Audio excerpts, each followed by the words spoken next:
you don't fit in. Look who's in the reject bin. It's the Raggy Dolls. Raggy Dolls. Raggy Dolls. Raggy Dolls. Dolls like you and me. Raggy Dolls. Raggy Dolls. Raggy Dolls. Raggy Dolls. Made him perfectly. So if you got a bump on your nose or lumps on your toes, do not despair. Be like the Raggy Dolls and say I just don't care. 'Cause Raggy Dolls, Raggy Dolls. Raggy Dolls, Raggy are Dolls. happy just to be Raggy Dolls, Raggy Dolls, dolls like you and me. It was Saturday morning, and all the Raggy Dolls were doing different things. Lucy was in her vegetable garden, doing some weeding. Back to Front was in the shed, sorting out his tools. Claude and Sadsack were in the canteen, thinking about doing some cooking. Hi-Fi had found an old radio that Mr. Grimes had thrown out. Princess was in the storeroom, mending a tear in her dress, and Dotty was in the treehouse, reading a book. The only person with nothing to do was Rupert the Roo. He bounced across the factory yard in search of his Raggy Doll chums. On the way, he met Mr. Marmalade, the factory cat. "Good-day," he said cheerfully. "How's Trix?" "Trix," said Mr. Marmalade, who didn't much care for bouncy kangaroos. "If you are inquiring as to the state of my general well-being, I'm happy to say that I find myself in exceedingly good health." "'Struth," thought Rupert. "Why use a few words when a couple of thousand will do?" "Ah, good on you," he said. "You don't know where the Raggy Dolls are, do you?" In the canteen, Claude and Sadsack had found a big packet of beef burgers left out on the draining board. Florrie Fosdyke, the absent-minded canteen lady, had obviously forgotten to put them away. "These should be in the freezer," said Sadsack. "Mais oui," said Claude. "Now they will have to be eaten or thrown away."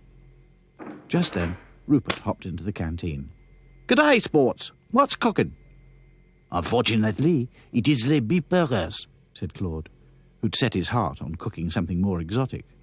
"Great," said Rupert. "What's wrong with beef burgers?" "They are boring," declared Claude. Sadsack was just about to say that he didn't think any food was boring when Rupert had one of his bright ideas. "I know. Let's cook 'em on a barbie. Everything tastes great on a barbie." "What's a barbie?" demanded Sadsack. "I think he means a barbecue, n'est-ce pas?" said Claude. "Too right," nodded the kangaroo. "Where's back to Front?" On their way to the tool shed, Claude, Sadsack and Rupert passed by Lucy's vegetable garden. Hello, she said. What are you up to?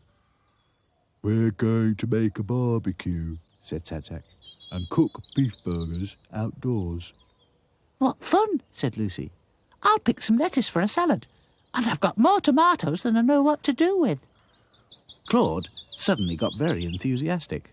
"Merveilleux! Then I shall prepare a sauce de tomates you will not believe. It is mon spécialité." "And I'll bake some buns," announced Sadsack, not to be outdone. "Yahoo! Now you're talking," said Rupert. Back to Front was delighted by the barbecue idea when Rupert told him. "Course I'll help. What do we need?" "Not a lot," said Rupert. "Just a few bricks, a grill, and a tin to burn the wood in." "No problem," said Back to Front, just as Hi-Fi burst in. "I've found an old radio," he stammered, "but I can't carry it by myself." "No worries," said Rupert. "I'll give you a hand." Hi-Fi explained how he wanted to use the speaker from the radio instead of his headphones. "That's great," said Back to Front. "Then we can all have music at the barbecue." "Yeah," said the bouncy kangaroo. "We can have an outdoor disco with a tucker. Yahoo!" As they crossed the factory yard, Rupert was explaining to Hi-Fi all about the barbecue when they met Princess. I've just spoken to Claude and Sadsack. Is there anything I can do to help? "Sure is," said Rupert. "We'll need lots and lots of dry twigs." Then Hi-Fi told her about his plan for disco music. Oh, how exciting, said Princess. I can't wait to tell Dotty. Do you know where she is? Dotty had just finished reading Alice's Adventures in Wonderland. What a strange book, she thought. So many odd characters. I'm not sure I would like a dream like that. She got up and looked out over the big field, half expecting to see a white rabbit or a dodo, a mad hatter or a March hare. Instead, she saw Princess gathering dried twigs. What are you doing? She called. Princess looked up. Oh, there you are. Do come down. I've got so much to tell you. Back in the canteen, Lucy had prepared a salad, Sadsack had baked some buns, and Claude was putting the finishing touches to his special tomato sauce. Back to Front and Rupert had made a barbecue from a dustbin lid and some chicken wire, supported on a circle of bricks. The beauty of it is that it's completely portable, said Rupert. We can set it up anywhere we like. And the same goes for the music, said Back to Front. We've fixed the speaker from the radio in my wheelbarrow. It works a treat, doesn't it? Hi-Fi nodded. All systems go, he said. At last, Dotty and Princess arrived. This is going to be the best thing we've done for ages, said Dotty. Whose idea was it? Everyone looked at everyone else. No one's really, said Lucy at last. It was all of us. It just seemed to happen. Claude agreed. It is not important. The best things are like this, a surprise for everyone. Suddenly, Princess began to sob. Oh dear, it's such a nice idea. I'd like to dress up, but I haven't got anything to wear. She looked at her dress of rags in dismay. Please don't think I'm silly. You're not silly at all, said Dotty. I think it's a brilliant idea. We should all dress up. Let's make it a fancy dress party. Oh, yes, said Lucy. We can make our own costumes. There's lots of stuff in the storeroom. But what are we going to be? Demanded Sadsack. I think we should have a theme, said Dotty. We've all read the book. Let's come as characters from Alice in Wonderland. Yeah, no problem, said Back to Front. We can put all the names in a hat, each pick one out, and decide that way who to be. Everyone agreed, and Princess was as happy as could be.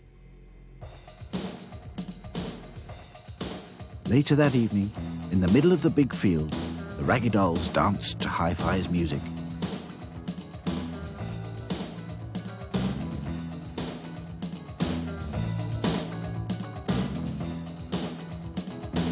They munched barbecued beef burgers in homemade buns with special tomato sauce and salad.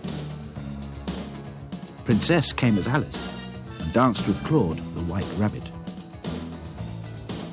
Hi-Fi and Back to Front came as Tweedledum and Tweedledee. Sadsack made himself a tail and a big cardboard smile on a stick and came as the Cheshire Cat. Dotty picked the Mad Hatter and Lucy the March Hare. And Rupert was the bounciest and silliest looking caterpillar you've ever seen. Struth! This is the best Barbie I've ever been to. It's not just a Barbie, it's a disco too, called Princess Alice. And a fancy dress party, added Lucy, with her ears flopping up and down. It's a barbecue ball, said Sadsack behind his big wide grin. Whatever it was, it didn't really matter. The Raggy Dolls had a wonderful time.